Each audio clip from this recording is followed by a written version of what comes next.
We're going to take a look today at the church, the body of Christ, the body of believers meeting together, what the Bible says.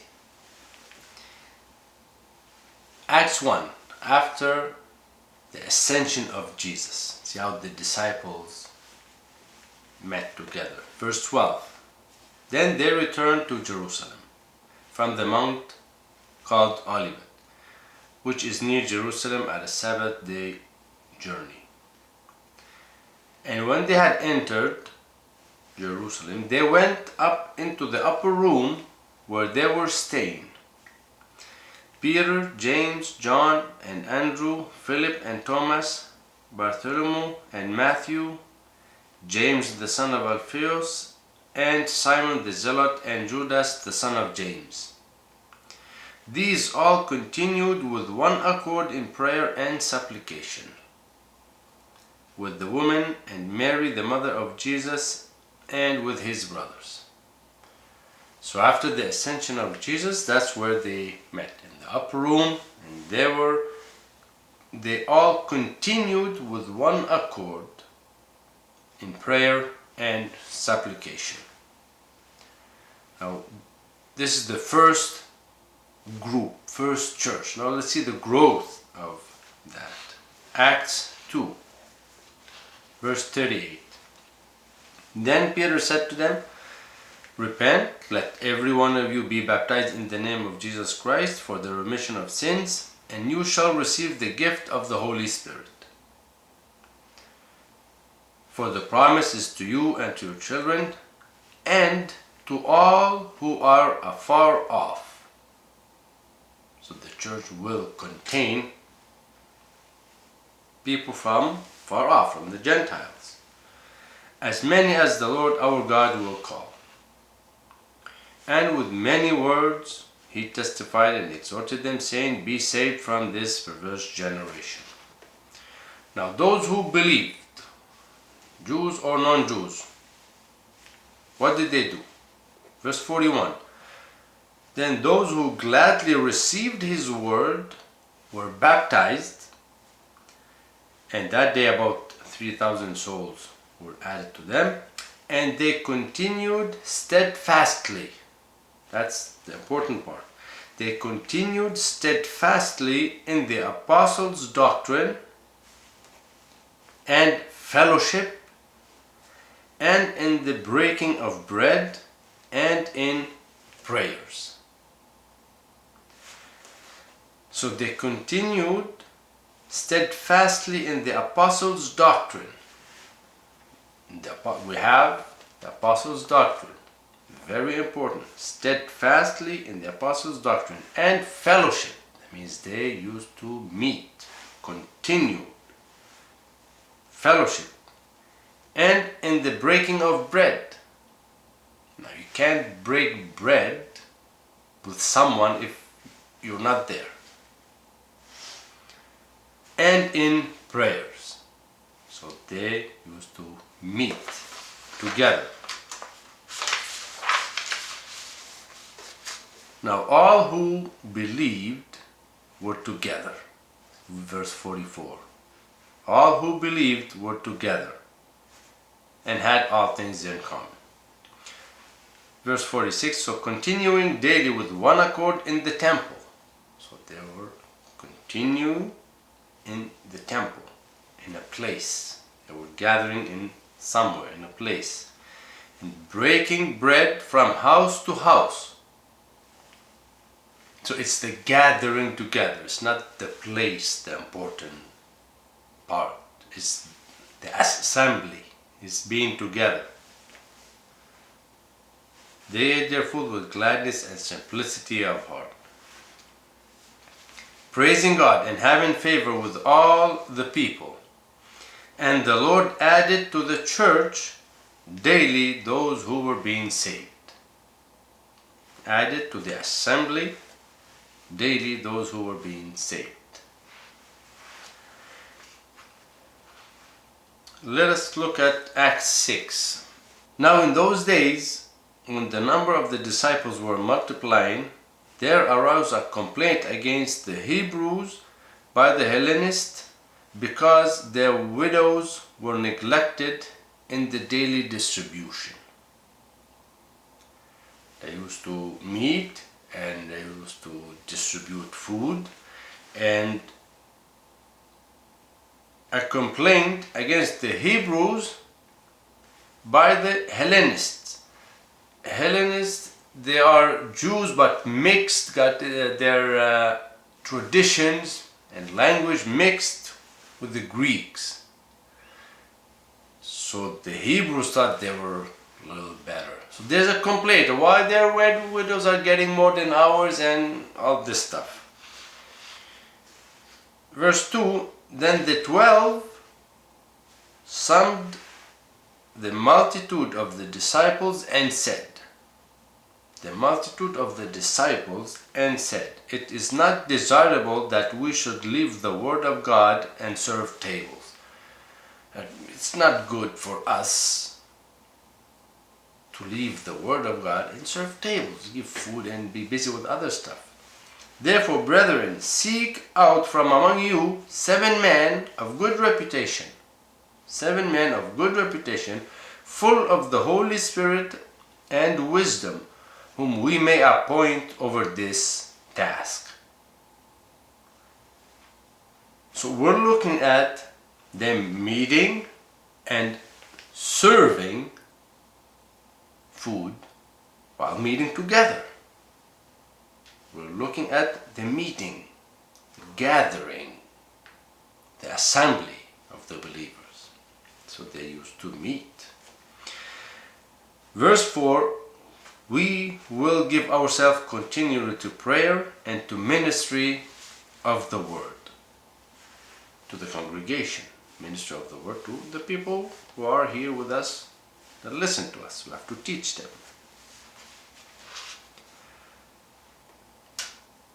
Because we have a problem today. A lot of believers think they don't need to meet with other believers. They don't need to go to church, to the assembly. They can just go on YouTube. That's a big problem. That's why we're taking a look at how the early church used to meet and what's in the Bible, especially the New Testament, how we are to gather together. It's very important. It became very important. It wasn't. Now, if you love someone, don't you like to be with them? As simple as that. Is there a command that you have to go? There's no commands. If you don't want, don't go. But if there is love for the brethren, you don't need a command. Love one another. We're taking a look at the assembly, and it's important to be together, and that's how it was done, and that's how it is done today. 1 Thessalonians 5, verse 11. Comfort each other and edify one another. And we urge you, brethren, to recognize those who labor among you and are over you in the Lord and admonish you, the assembly, and esteem them very highly in love for their work's sake. Now we exhort you, brethren, warn those who are unruly from among you. That's why maybe some don't want to go to church or meet with others, because they are unruly and they don't want to be confronted with the dead. They don't want to subject themselves to authority, godly authority. So they come up with different doctrine. So we don't have to, I am chosen, and that's not what the Bible says, right? Comfort the faint-hearted, uphold the weak, those who are among you. Very important. They are weak, they are strong. If you are strong, you should be supporting the weak. So there's a need. See that no one renders evil for evil to anyone,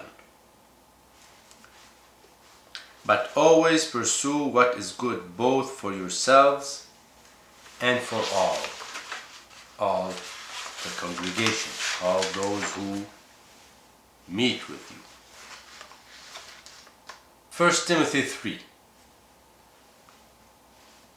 verse 15. But if I am delayed, I write so that you may know how you ought to conduct yourself in the house of God, which is the church of the living God, the pillar and ground of the truth. Now, if no one sees you, if you are at home watching sermons on YouTube, there's no need for this verse. Why would Paul write to Timothy telling him how to conduct yourself in the house of God, which is the church of the living God? 1 Timothy 4, verse 10. For to this end we both labor and suffer reproach. Now, if you're on YouTube watching, you will never suffer reproach. There's always contact with people. Because we trust in the living God, who is the Savior of all men, especially of those who believe. That group, our group, where we meet, congregation. These things command and teach. Let no one despise your youth, but be an example to the believers in word, in conduct, fun of them, in conduct, in love, in spirit, in faith, in purity, in the assembly. Till I come, give attention to reading, exhortation, to doctrine. They didn't have the New Testament, right? So reading, to exhortation, to doctrine, to people that are sitting in front of you. Do not neglect the gift that is in you, which was given to you by prophecy with the laying on of hands of the eldership. Meeting, eldership, laying on hands, congregation, we call it the church. Meditate on these things, give yourself entirely to them, that your progress may be evident to all that see you. Take heed to yourself and to the doctrine, continue in them, for in doing this you will save both yourself and those who hear you. So important to be present in the assembly. 2 Timothy 4. Preach the word, be ready in season and out of season. Convince, rebuke, exhort with all long suffering and teaching. Where? In the meeting. For the time will come, when they will not endure sound doctrine, but according to their own desires, because they have itching ears, they will heap up for themselves teachers. And they will turn their ears away from the truth and be turned aside to fables. But you be watchful in all things, endure afflictions. It's not an affliction on YouTube, but live, when you get attacked live, it is endure affliction, because we are in a time where people don't like to hear the truth. Do the work of an evangelist, fulfill your ministry. Hebrews 3, verse 24. Let us consider one another in order to stir up love and good works. Meeting together is so important. We are the body of Christ. You cannot start cutting members, or this member doesn't want to come and this member doesn't want to come and this member left, then it's not a body. If you are a part of the body, you must be in the body. A branch is in the tree. He's in, he's not out. But exhort one another daily, while it is called today, lest any of you be hardened through the deceitfulness of sin. That is the reason. Lest any of you be hardened through the deceitfulness of sin. Sin is deceitful. It comes in as a serpent, like water from under hay. It's an expression. You don't see it, but it's there. It comes, it moves, it's there. And it's very deceitful. Hebrews 10:25. Not forsaking the assembling of ourselves together, as is the manner of some. Even in his day, some were forsaking the assembly. He says, not forsaking the assembling of ourselves together, as is the manner of some, not ours. They do that, that's fine, but not us. But exhorting one another, and so much the more as you see the day approaching. Now we see the day approaching, we need this exhorting much more, because we see it happening more and more. People are just making up excuses and leaving, being deceived by the deceitfulness of sin. 1 Corinthians 3. Each one's work will become clear, for the day will declare it, because it will be revealed by fire. It will be revealed by fire, not by good things. Fire will come on the work, and the fire will test each one's work of what sort it is. If it's good, it will stay. If it's wood, hay and straw, it will be burned up.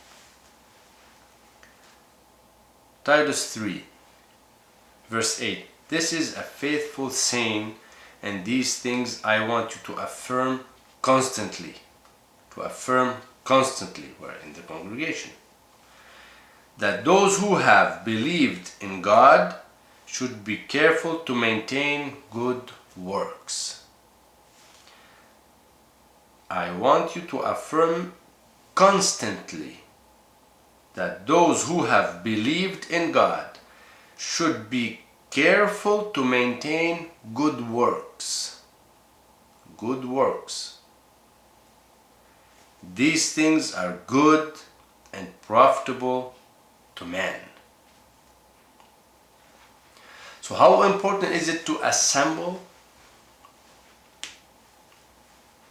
Very important, very profitable. That is the church. That is the local body of Christ. Everything happens, all the encouragement, the help, everything, it's within that body, it's in that congregation. It's very important to gather together. God ordained a special blessing when believers meet together. Those who have believed in God should be careful to maintain good works. So, brethren, meeting together is a very good work. Maintain good works. God bless you.